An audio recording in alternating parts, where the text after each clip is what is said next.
ಏನು ಕುಮಾರಸ್ವಾಮಿಯವರು ಪರ ಮಾತಾಡ್ತಾರ? ಈಗ ಬೆಂಗಳೂರು 27 ವಿಧಾನಸಭಾ ಕ್ಷೇತ್ರ, ಆನೆಗಲ್ ಸೇರಿ 28 ವಿಧಾನಸಭಾ ಕ್ಷೇತ್ರ, ಸಾವಿರಾರು ಅಪಾರ್ಟ್ಮೆಂಟ್ಸ್ಗಳು ಬರ್ತಾ ಇದೆ. ಅವರಿಗೆ ಕುಡಿಯೋ ನೀರೆಲ್ಲಿದೆ, ಸ್ಯಾನಿಟ್ರಿ ಎಲ್ಲಿದೆ, ರಸ್ತೆ ಎಲ್ಲಿದೆ, ಓಡಾಡಲಿಕ್ಕೂ ಭಾಳ ಕಷ್ಟ. ಈಗಿನ ಪರಿಸ್ಥಿತಿಯಲ್ಲೇ ಕಷ್ಟ ಇದೆ.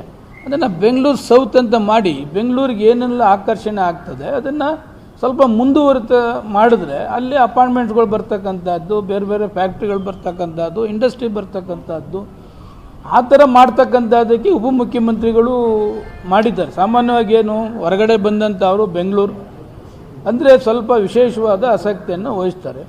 ಅದರಿಂದ ಇನ್ಫ್ರಾಸ್ಟ್ರಕ್ಚರ್ಸ್ ಎಲ್ಲ ಬೇಕಾದಷ್ಟು ಇದೆ ಇವಾಗ. ಅದಕ್ಕೆ ಬೆಂಗಳೂರು ಸೌತ್ ಅಂತ ಮಾಡಿದ್ರೆ ತಪ್ಪೇನಿದೆ ಅದರಲ್ಲಿ? 28ಕ್ಕೆ ಬಂದಾಗ ತಾನೇ ಈಗ ಇರ್ತಕ್ಕಂಥದ್ದು 28 ಗಂಟೆ ಆಡಳಿತ ಕಾಂಗ್ರೆಸ್ ಪಕ್ಷದಿದೆ.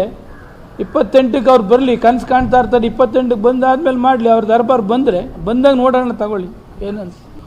ಆ ಥರ ಮಾಡ್ತಕ್ಕಂಥದ್ದಕ್ಕೆ ಉಪಮುಖ್ಯಮಂತ್ರಿಗಳು ಮಾಡಿದ್ದಾರೆ. ಸಾಮಾನ್ಯವಾಗಿ ಏನು ಹೊರಗಡೆ ಬಂದಂಥವರು ಬೆಂಗಳೂರು ಅಂದರೆ ಸ್ವಲ್ಪ ವಿಶೇಷವಾದ ಆಸಕ್ತಿಯನ್ನು ವಹಿಸ್ತಾರೆ. ಅದರಿಂದ ಇನ್ಫ್ರಾಸ್ಟ್ರಕ್ಚರ್ಸ್ ಎಲ್ಲ ಬೇಕಾದಷ್ಟು ಇದೆ ಇವಾಗ. ಅದಕ್ಕೆ ಬೆಂಗಳೂರು ಸೌತ್ ಅಂತ ಮಾಡಿದ್ರೆ ತಪ್ಪೇನಿದೆ ಅದರಲ್ಲಿ? 28ಕ್ಕೆ ಬಂದಾಗ ತಾನೇ ಈಗ ಇರ್ತಕ್ಕಂಥದ್ದು 28 ಗಂಟೆ ಆಡಳಿತ ಕಾಂಗ್ರೆಸ್ ಪಕ್ಷದಿದೆ. 28ಕ್ಕೆ ಅವ್ರು ಬರಲಿ, ಕನಸು ಕಾಣ್ತಾ ಇರ್ತಾರೆ. 28ಕ್ಕೆ ಬಂದಾದ್ಮೇಲೆ ಮಾಡಲಿ, ಅವ್ರ ದರ್ಬಾರ್ ಬಂದಾಗ ನೋಡೋಣ, ತಗೊಳ್ಳಿ ಏನಂತ.